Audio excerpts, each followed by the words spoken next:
Okay.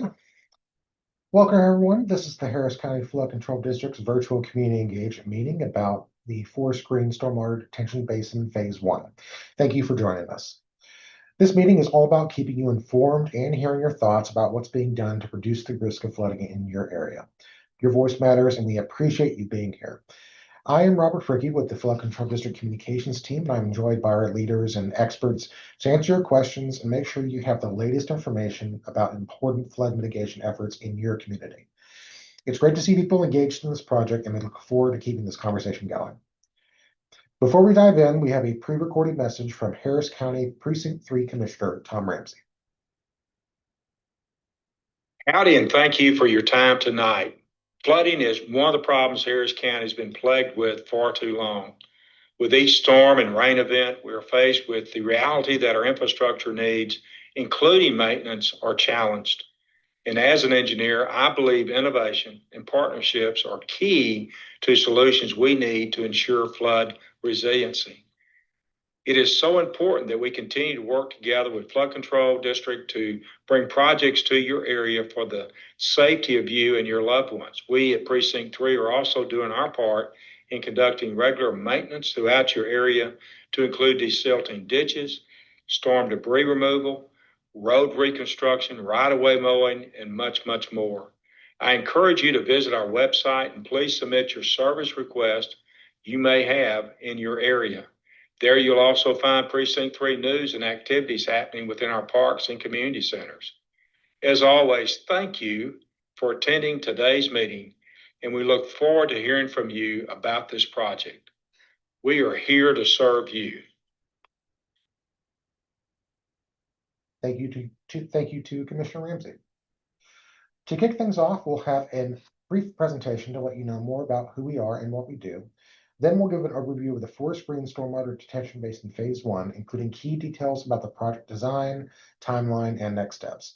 After that, we'll move into the Q&A session where you'll have a chance to ask questions directly to the Flood Control District through this virtual meeting's Q&A feature. Now I'll hand things over to Lisa Towser, Project Communications Specialist, who will share more information about the Flood Control District. Lisa, over to you.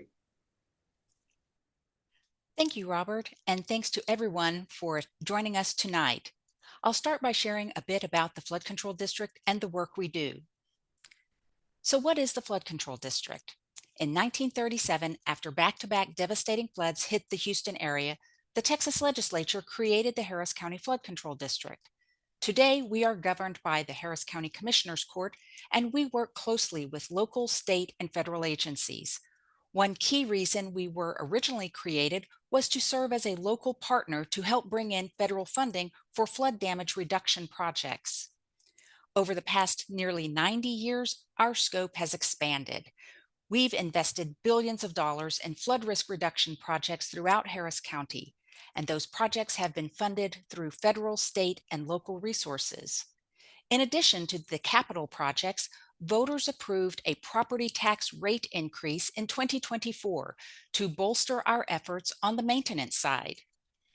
These tax dollars add about $100 million annually for maintenance efforts to help keep our flood damage reduction infrastructure working as it was designed and to remain effective for generations to come. The Flood Control District is unique in its mission. We plan and implement new projects that expand and improve our drainage network. And we have maintenance teams working to keep our bayous and channels ready when the next storm hits. In fact, it's built into our mission to plan, implement, and maintain flood risk reduction projects that are guided by community and natural values. That last part, guided by community and natural values, that is central to who we are. And it's why your input at meetings like the one tonight is so important. I'm pretty sure nearly everyone joining us tonight probably knows Harris County is prone to flooding. But do you know why? Let's take a look.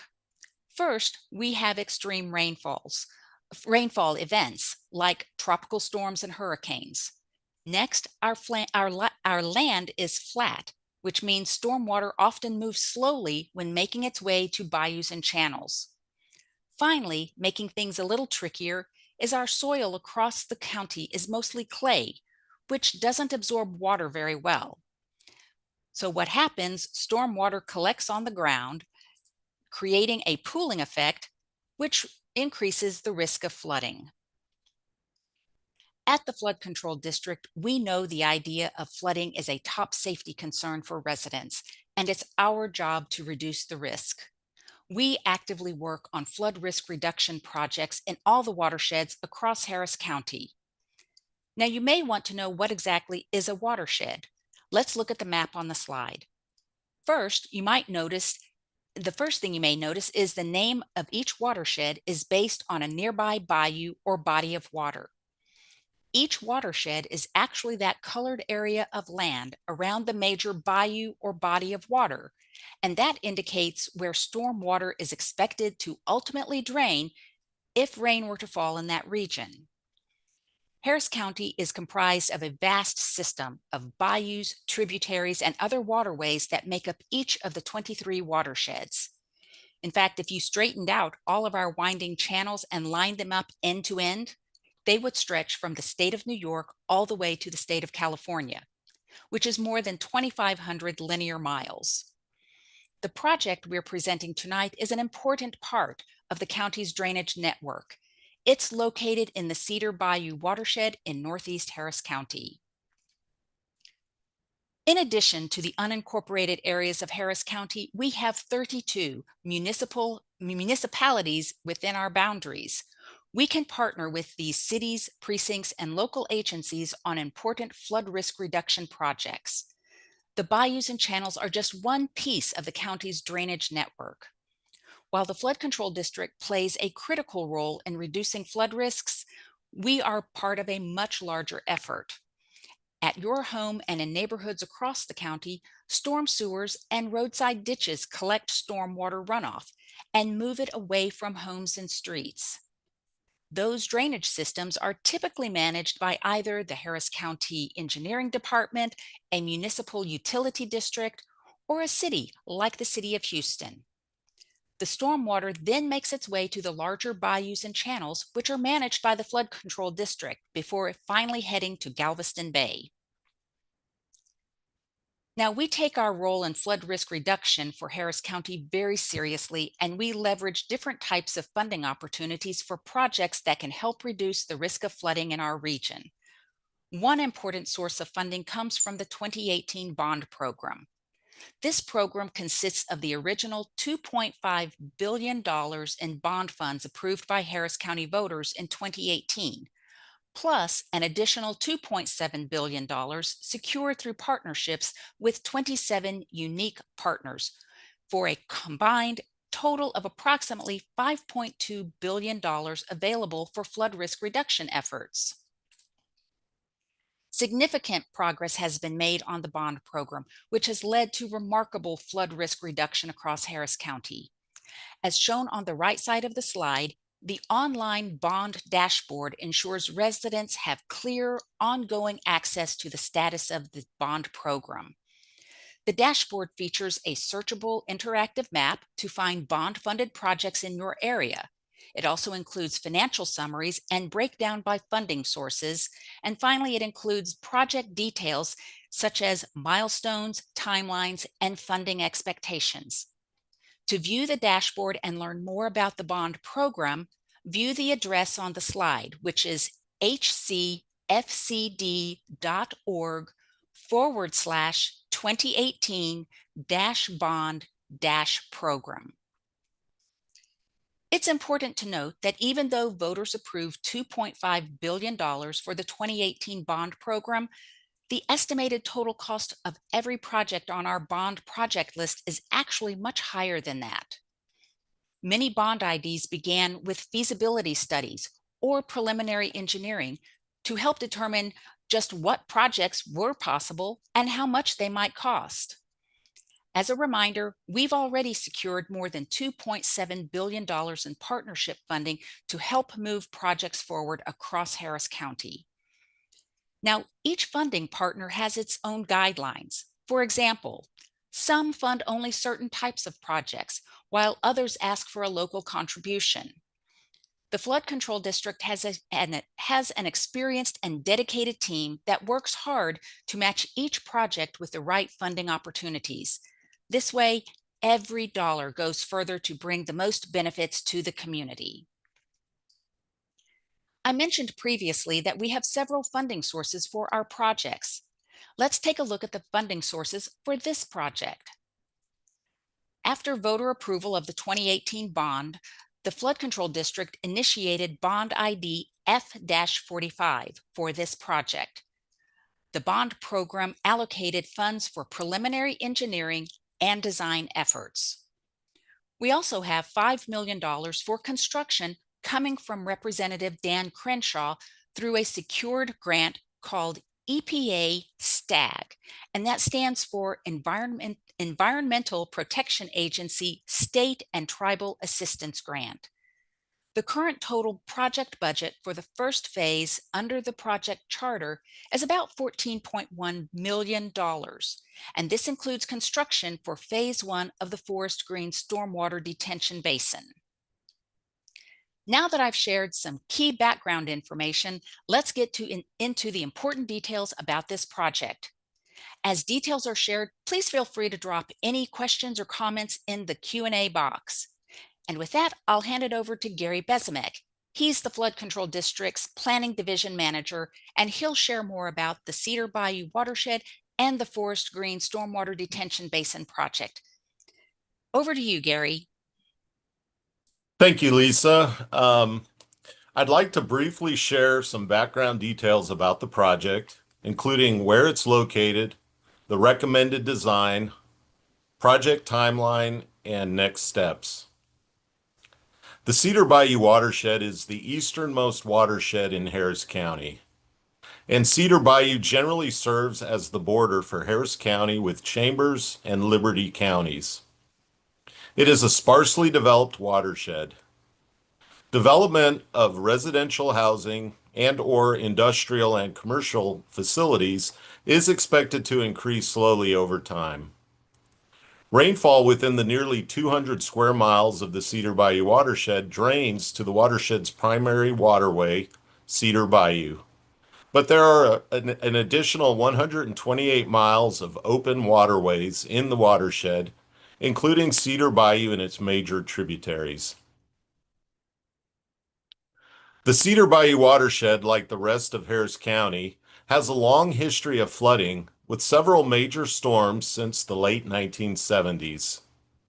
Significant storm events include June 1979 and 1981, August 1983, also known as Hurricane Alicia, May 1989, October 1994, also known as Hurricane Rosa, June 2001, or Tropical Storm Allison, September 2008, also referred to as Hurricane Ike, April 2009, October 2015, and September 2019, which was Tropical Storm Imelda, which damaged approximately 70 structures. However, the most severe of all the rain events was Hurricane Harvey, which occurred in 2017, which damaged about 2,200 structures across the watershed, including 180 structures in the Q134 subwatershed, which is the focus of tonight's discussion. Now that we've provided background on the historical flooding for the Cedar Bayou watershed, I'd like to talk about how this project came about by touching on the history of this project. Bond ID F-45 was determined by the Cedar Bayou Flood Risk Reduction Study in 2018. This study identified potential projects in the watershed. Tonight's project includes the design and benefits of this stormwater detention basin. This project is the first phase of design for a stormwater detention basin to reduce flows into Cedar Bayou. With the watershed and project history in mind, let's move into the part of the program that is specifically about Bond ID F-45 and the design of Phase 1 of the project. But going forward, we'll simply use the common name Forest Green Stormwater Detention Basin. I'd like to briefly share background details about the project, including where it's located, the recommended design, timeline, and next steps. This project is located within Huffman, or unincorporated Harris County, which is in the Cedar Bayou watershed, shown on the map in yellow on the far right of this slide. The small dark purple rectangle on the map, also zoomed in at left, shows the project's location within the watershed. So where are we with this project today? The visual on this slide shows the standard project life cycle of a flood risk reduction project. While every project is unique, they all follow a similar path, and there are certain milestones we expect to hit along the way. The design stage for this project is complete, and the project is ready to be bid for construction. There are additional steps required prior to starting construction, but we'll talk more about next steps in a few minutes. Let's take a closer look at the project area and the recommended design. The Forest Green Stormwater Detention Basin project is located within Huffman, which is in the unincorporated Harris County and due north of the Forest Manor subdivision. This map shows a zoomed-in view of the 286-acre project area, which is located in the southeast corner of the intersection of FM 1960 and FM 2100.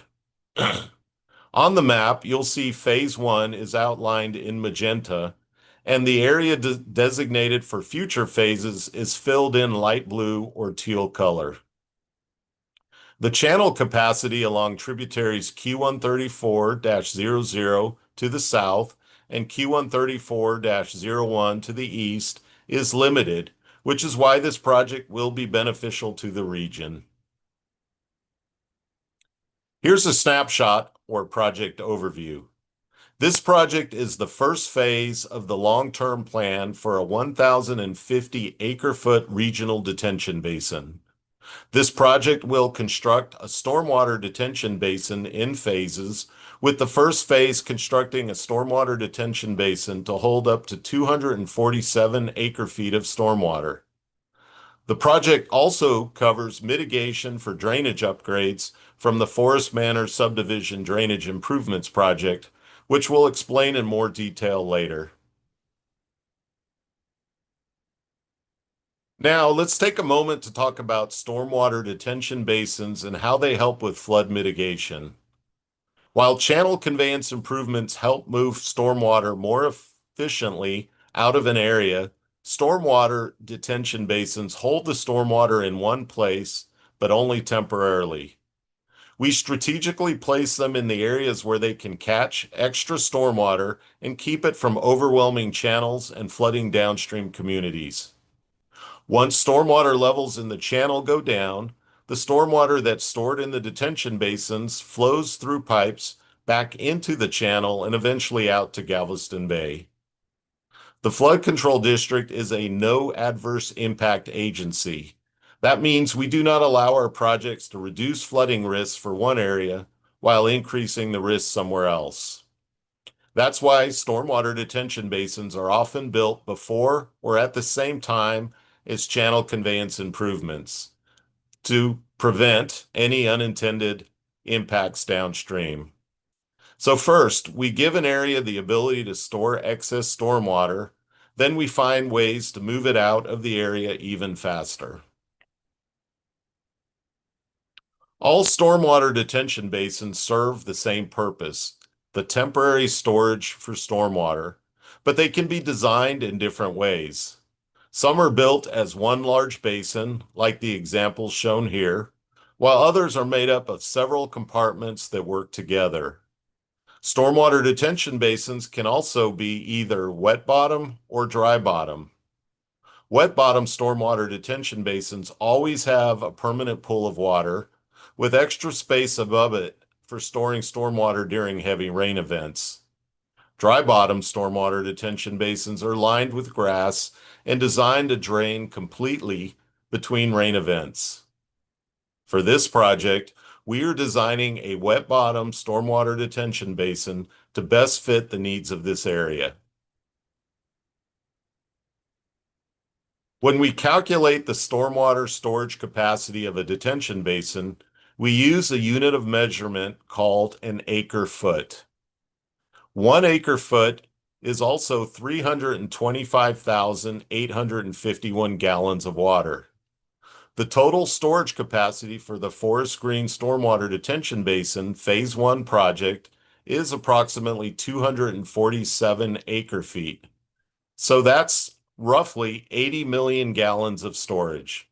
To put that into perspective, that's equal to approximately 247 football fields covered in 1 foot of water. Here are a few other ways to think about storage capacity. 1 acre-foot is equivalent to about 16 average-sized swimming pools, 50 tanker trucks, or 4,000 bathtubs filled with water. This means that the anticipated capacity of this stormwater detention basin is equal to about 4,000 swimming pools, or 12,350 tanker trucks, or nearly 1 million bathtubs. By temporarily storing stormwater, the detention basins help decrease the amount of stormwater flowing into nearby channels, reducing the risk of the channels overtopping their banks. Let's turn back now to the specific flood reduction project we're discussing tonight. As mentioned before, the proposed Phase 1 stormwater detention basin will be a wet bottom basin that utilizes approximately 45 of the 286 acres owned by the Flood Control District. The maximum expected depth is approximately 13.5 feet, with roughly 3 to 6 feet of that depth comprising the permanent pool. This depth is necessary to maintain a healthy wet bottom stormwater detention basin. Now, let's look at some of the design features of the wet bottom basin. Per Flood Control District's design criteria, wet bottom basins are required to maintain a water depth of 3 to 8 feet above the bottom of the basin. This is also known as the permanent pool. This pool allows sediments within the storm water to settle to the bottom of the basin, improving the water quality that is discharged back into the Q134-01 tributary to the east. Another feature of the Flood Control District's wet bottom basin is a vegetative shelf within the basin. By planting native vegetation around the permanent pool, this vegetative shelf provides bank stability around the detention basin and assists in the removal of contaminants that are often picked up by stormwater. In addition, this detention basin will have a designated area of land around the perimeter to provide the Flood Control District access to this facility for upkeep, maintenance, and repairs. To better understand this project, I want to quickly share how this detention basin will interact with the contributing tributaries during a storm event. During rain events, stormwater will drain south from the Huffman area via Q134-01 or the eastern tributary, and northeast from the Forest Manor subdivision and FM 2100 via Q134-00 or the southern tributary. As the water depth of these tributaries rises, the detention basin will begin to capture stormwater through a 20-foot weir structure along the southern tributary and a 40-foot weir structure along the eastern tributary. In brief, a weir is a low connection point that allows excess stormwater to spill from the channel into the basin. The weirs located along the basin's perimeter help divert water from the channel to control flow during periods of high water or flooding. This basin will store the stormwater diverted into the detention basin until the flow elevations within the tributaries are reduced. At that point, the detention basin will reintroduce this stormwater into the southern tributary via a concrete outfall structure. By holding stormwater in the detention basin and letting it out slowly, we can reduce flows and flood elevations downstream and mitigate any negative impacts from current or future drainage improvements. There is a complementary effort happening parallel to this project. This effort includes a stormwater drainage improvement project to the south in the Forest Manor subdivision. The Harris County Engineering, Recovery, and Resiliency Division is currently designing ditch and storm sewer improvements within the Forest Manor subdivision to help improve local drainage. The Forest Green Stormwater Detention Basin project team has been coordinating with the Forest Manor project team to develop drainage improvements that meet the flood reduction needs within the neighborhood. The Forest Manor subdivision drainage improvement project is set to start construction in the first quarter of 2026 and be completed by the fourth quarter of 2026. Sai Assam, the subject matter expert for the Forest Manor subdivision drainage improvements project, will be available to answer questions during the Q&A section of the meeting. Channel capacity along the tributaries Q134-00 to the south and Q134-01 to the east is limited. These channels can handle only about 5 to 7 inches of rain in 24 hours, which is roughly a 2 to a 5-year storm or a 20% to 50% annual chance event. Throughout this presentation, we'll use terms like 100-year event and annual chance event. A 100-year event means there's a 1% chance of that level of rainfall occurring in any given year. It doesn't mean it happens only once every 100 years.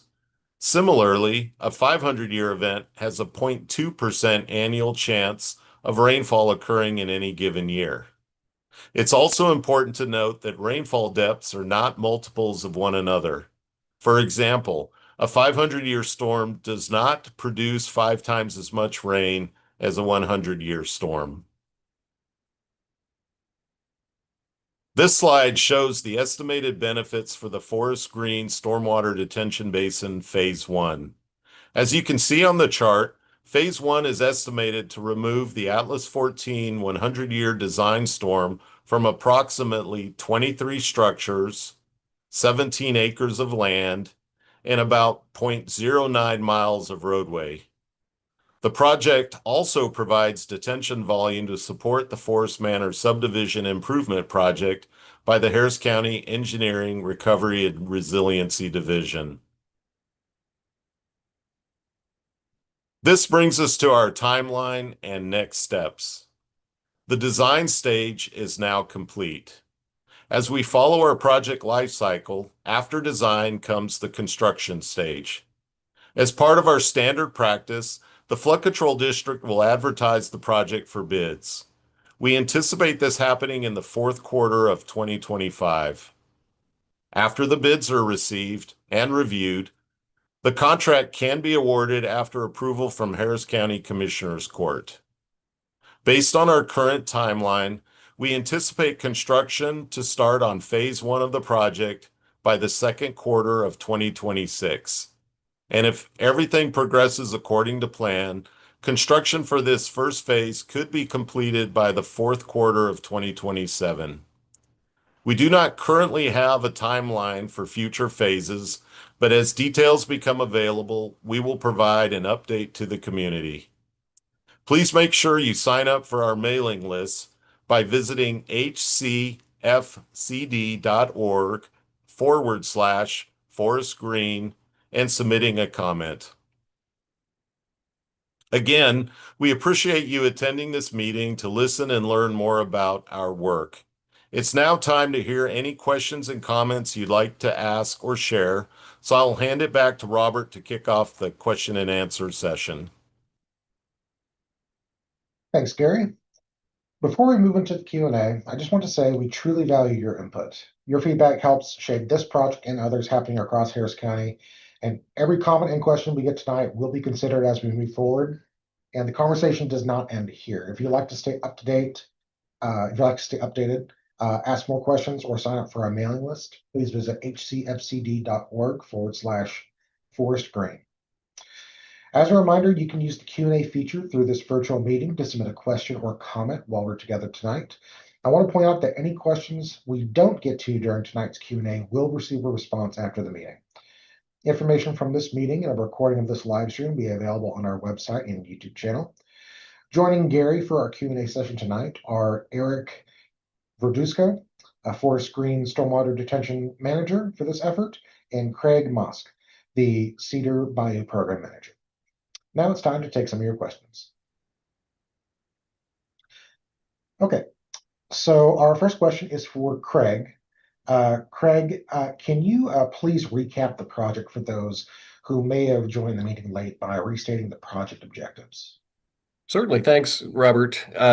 So as Gary had mentioned, the Forest Green Stormwater Detention Basin project aims to reduce flooding in the project area by temporarily storing stormwater during heavy rain events and releasing it back into the adjacent channel once the water levels recede in the channel and in the basin. This is a phased regional detention project. Phase 1 is the phase we're talking about tonight. And it will construct a basin capable of storing up to 247 acre-feet of stormwater, which is about 80 million gallons. And then future phases are planned to expand the total storage of this area to approximately 1,050 acre-feet. So the key points that Gary mentioned to take away from this is that the basin itself is designed to reduce flows into those two adjacent channels, as Gary had called them, the eastern and the southern tributary, or Q134-00 and Q134-01, and lower the flood risk for the adjacent neighborhoods, including Forest Manor. Phase 1 uses about 45 acres of the 286 acres that are owned by the flood control district. And the basin will be a wet bottom basin, meaning it'll have a permanent pool of water to improve water quality and provide ecological benefits. All right, thanks, Craig. Our next question was submitted by Suzanne. Gary, this question is for you. Suzanne asked who she should speak to about a land trade next to the Forest Green Stormwater Detention Basin in order to build a road out to FM 2100. Yeah, the best person to talk to would be our project team. All of us are on this presentation. So if you could drop, assuming you're listening, if you could drop your contact information into our comment card and leave your name, we can follow up with you to have any of those discussions as we proceed. All right, thank you, Gary. Our next question is for Eric. Eric, let's highlight another question we often get asked by residents. What are the anticipated benefits of this project? Thank you, Robert. The project benefits for this detention basin will help reduce flood risk in the Huffman area by temporarily storing excess stormwater during the storms and slowly releasing it back into the tributaries when the water levels recede. The key points of these benefits include that the phase 1 is estimated to remove inundation from up to 23 structures and 17 acres in the Atlas 14 100-year model storm event that Gary covered. The ultimate project, which is all the phases, could remove inundation from up to 37 structures in the 100-year event. This project also supports the Forest Manor subdivision drainage improvements project that was offset as an adjacent and offsetting additional flows into the tributaries Q134-00 and Q134-01 that run adjacent to the detention basin property. And another key point is that this detention basin provides long-term benefits to the Cedar Bayou and reduces downstream flood elevations. All right, thank you, Eric. Our next question is for Cy. Cy is also joining us for the presentation tonight for the Q&A. Cy, how does the Forest Green Stormwater Detention Basin project coordinate with the Forest Manor subdivision drainage improvements? Thank you, Robert, for the question. The Forest Green Stormwater Detention Basin project is designed to work in coordination with Forest Manor Drainage Improvements Project. As the name suggests, the Forest Manor Drainage Improvements is for the subdivision drainage improvements, and the proposed improvements include stormwater upgrades, ditch regrading, and driveway culverts to improve local drainage within the subdivision and also to reduce flooding concerns in the subdivision with no adverse impacts to Q134 channel.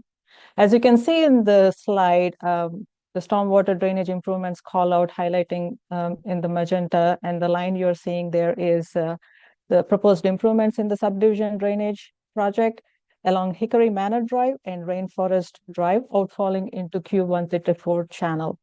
As Gary mentioned before, Forest Green Basin provides stormwater storage to support Forest Manor drainage upgrades. By storing stormwater in Forest Green Basin, we can offset increases in flow from Forest Manor drainage improvements, ensuring that downstream channels are not overwhelmed and that the flood risk is reduced for both the subdivision and surrounding neighborhoods. Thank you.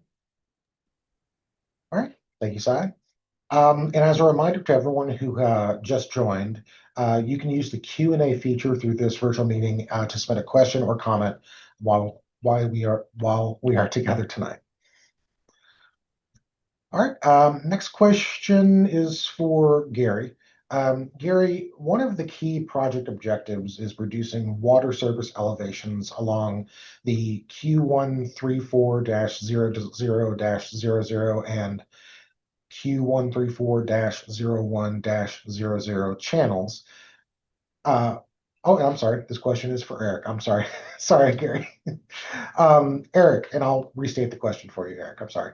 One of the key project objectives is reducing water surface elevations along Q134-00 and Q134-01 channels. Can you please describe how that will reduce the risk of flooding in the project area? Sure. What this means is that that a particular storm event will cause the adjacent channels to rise to a specific level today before the project occurs. But once the project is completed, that same storm event will produce a lower water level in these channels than before, effectively reducing the flood risk to buildings and residents in the project area. The key takeaway points from this is that a particular storm event will cause the Q134-00 and the Q134-01 to rise to a specific level today before the project occurs. Once completion, the same storm event will produce lower water levels in these channels than before and effectively reduces the flood risk to buildings and residents in which the particular case involves more than 900 structures and acres of land. All right, thank you, Eric.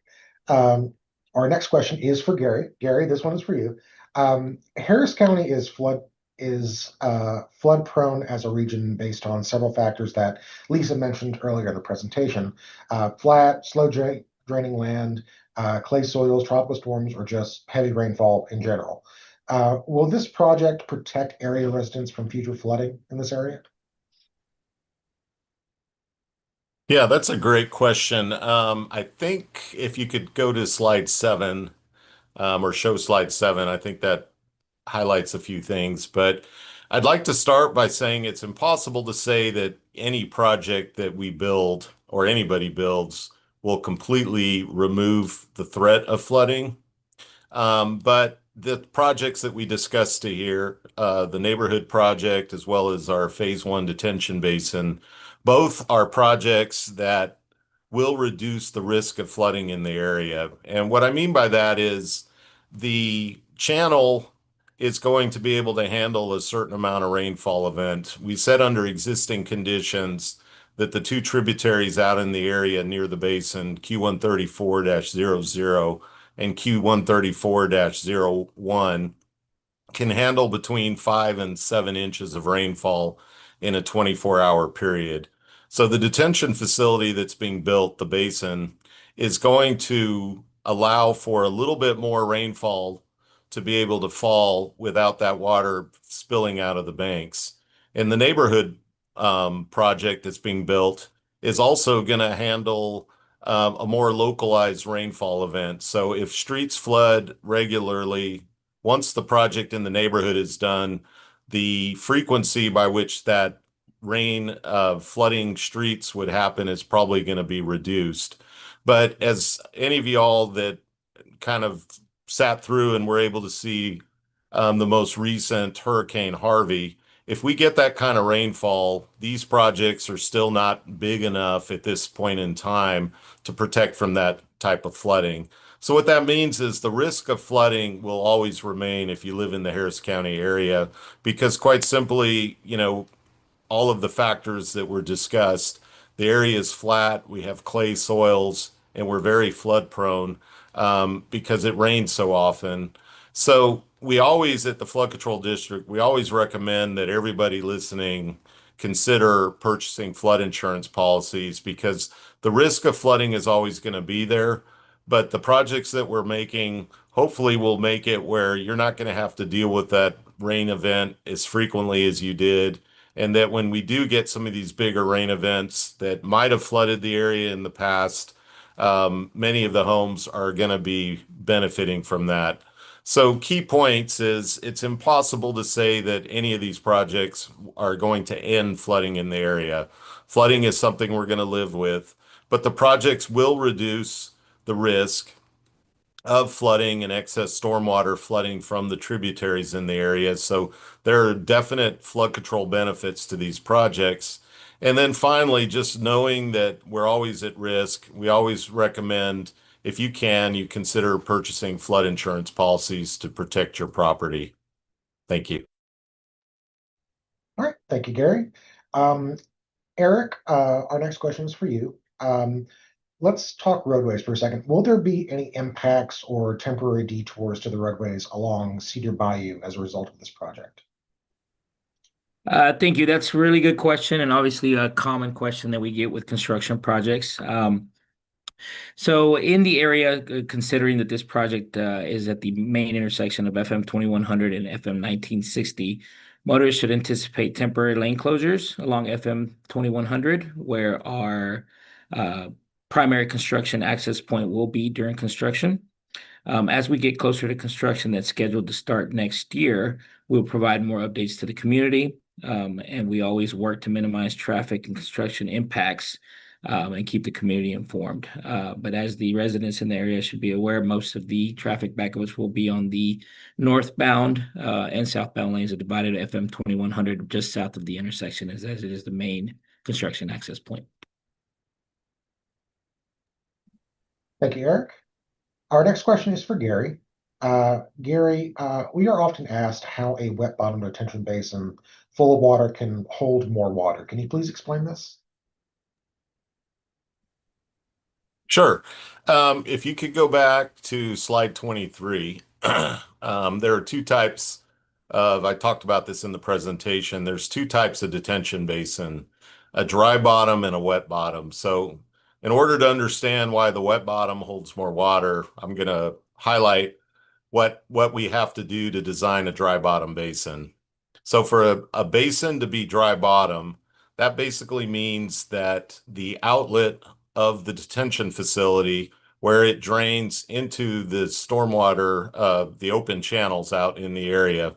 So at that connection point, in order to maintain a dry bottom, we have to slope the land upward from the connection point. So if we have a pipe at one point in the detention facility, then everything has to slope away from that and we lose ground. And so when you look at a profile of a dry bottom basin, you're going to have wherever the outlets are, that's the low point, and then everything slopes up so that the water, when it rains, can drain to that low point. And after it rains and the ditches are empty, then everything can drain out. A wet bottom basin basically has a flat water surface elevation because instead of having to take all the points that are furthest from the outlet and have them at a higher elevation, we can design this so that there's a pool of water. So now what becomes tricky in the wet bottom is that we design those pools for several reasons, the way that our criteria calls for them. So we have generally a recommendation to go between 3 and 8 feet is the depth of the pool. And the reason we do that is we want to keep the pool deep enough that we will not be able to see mosquitoes proliferating. So if we did it very shallow, like a foot or 2 feet, oftentimes water gets stagnant in those areas and mosquitoes pop up. So if we can go between 3 and 8 feet, That allows for water to circulate, possibly for fish to thrive and not freeze during cold. And it helps to control the mosquito populations. The reason we kind of keep it to 8 feet or somewhere in that, I think we talked about in this presentation, it would be closer to 6, is really for general safety. We don't want people to go out and fall in and then they're in a deeper section of water. So the wet bottom is designed effectively to have a flat water surface. So whatever the outlet elevation is, we don't lose property by having to slope everything from higher ground to that low elevation. We basically just have a flat where we have a permanent pool of water. So when it rains, the top of the detention facility to the water level of the permanent pool is where all the storage is. So the permanent pool would be at the bottom below ground, below the elevation of where the bayous are, where the tributaries are. And so when it rains, all of the storage is basically on top of the permanent pool. And so there are just two different ways that we design the basins, and they both have their merits and different benefits. But in the particular case, we're moving forward with a wet bottom basin, as we talked about. And that's the reason. So in a nutshell, a dry bottom has ground sloping to the low points, which means we lose depth and we lose some of the detention volume. But the wet bottom has a flat permanent pool elevation that digs below the outlet and allows for the water to store above it, so we get more volume in that particular case.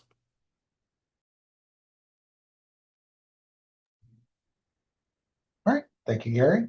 And I want to remind everybody that you can submit a question or comment through the Q&A feature in this virtual meeting.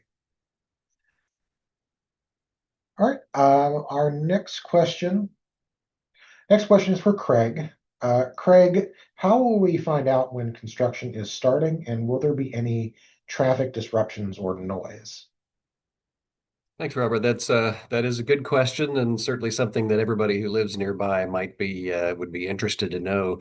And actually, if you can go to slide 31, that might also help answer this question a little bit. So as we're talking here, one of the things that we mentioned earlier is that we are close, or we're done with design and are looking to advertise the project for bid very soon, which means that within the next several months, there will be construction starting out there, certainly as it's shown now, anticipated for the second quarter of next year. And so as that gets closer, the flood control district will communicate. We don't do anything in a vacuum. We want the residents to know what's happening. So the district will communicate with the residents before and throughout the construction project itself. There will be updates on the project webpage, which Robert had mentioned, I believe, earlier on in the discussion. And residents, or actually anyone who's interested, can sign up for email alerts that will give you the notice as these events begin to get closer. So things about information about the hours of construction, the traffic impacts, and the access that the contractor plans on taking will all be shared in advance, so that when you see things happening, you should know already that they were going to be happening. So the points to remember there is that one of the primary places for information about this project, both now and in the future, will be the project website, which is at hcfcd.org, with a / and then forest green, all one word. So hcfcd.org / forest green. Anyone can sign up for email notifications there. We will certainly give you advance notice for all these major activities begin, and we'll coordinate as much as possible with the contractor and all the site personnel to minimize or reduce the disruption as much as possible. Construction is by nature kind of a messy business. We have a little bit of an advantage because this site is so large that we can contain things a little better than perhaps we might normally be able to. But there will still be some certainly activities going on that will be noticeable by residents around, and we'll try to reduce that as much as possible. All right, thank you, Craig. All right, and let's see. Yeah, we'll just give a little bit more time for some more questions to come in. I believe we have another comment submitted by Suzanne Schuer. Craig, would you like to take that one? I see a comment about the wet bottom basins. Is that the one you're referring to? Yeah, well, we like this comment. Wet bottom basins do have a lot of ecological benefits, and so we appreciate the input here. As is mentioned there, it says from an ecological point of view, they provide habitat for numerous native species, especially birds that are losing habitat due to development in the area. And it's one of the things the district, I think, takes very seriously, is trying to preserve, enhance that habitat where possible. And as mentioned, with the native plantings and all that are planned for this basin, that should help as much as it can for those native species to give them some cover and habitat to live their lives. All right. Thank you, Craig. And just to stick with you for the last question this evening, could this project change the way water drains on my property or anyone's property in the nearby neighborhoods? Well, the quick answer is no. I mean, the project itself is designed to improve the regional drainage for the area and reduce downstream flooding without increasing flood risk in any part of the watershed, either upstream or downstream. So the modeling in the original preliminary engineering report, as well as during the design, has ensured that this is the case and that there are no adverse impacts to any of the surrounding neighborhoods by this project. In fact, as we've been mentioning, there are benefits to the Forest Manor subdivision in particular because of the combined projects as well. So just as with all flood control projects, I think Gary mentioned earlier as well, the intent is never to reduce the flood risk of one area by increasing it on someone else. It's always to produce a project that results in no adverse impact to the area, which sometimes is a difficult thing to do and makes these projects hard. In this case, the project itself shows this and provides a sub-regional benefit to the area. So it won't increase any flood risk on nearby properties. The modeling that was done early on and confirmed during the design showed this, and that as with all projects, there has been a pretty comprehensive review throughout the process, as well as permitting through local agencies to ensure that all the proper criteria and regulations are being followed. All right. Thank you, Craig. And with that, I would like to thank everyone for joining us and being a part of this important conversation. If anyone, if you think of questions or comments later, or if you're watching this on replay on YouTube or on our website, and you have something that you would like to add, you can submit a comment on the Harris County Flood Control District website at hcfcd.org/forest green, or you can also submit your comment or questions by mail. We will continuously share updates on this project as our work moves forward, so be sure to sign up for updates on our website and follow us on social media so you can stay up to date on what we're doing, not just in your neighborhood, but beyond. Before we end tonight's meeting, we have a couple of important reminders. We encourage everyone to sign up for alerts from the Harris County Flood Warning System. These near real-time alerts can be customized to specific areas, such as where you live, where you work, where you commute, to help you stay informed and prepared. To sign up, just visit fwsalerts.org. To view the tool's interactive map and monitor rainfall and water levels along the body's channels, visit harriscountyfws.org.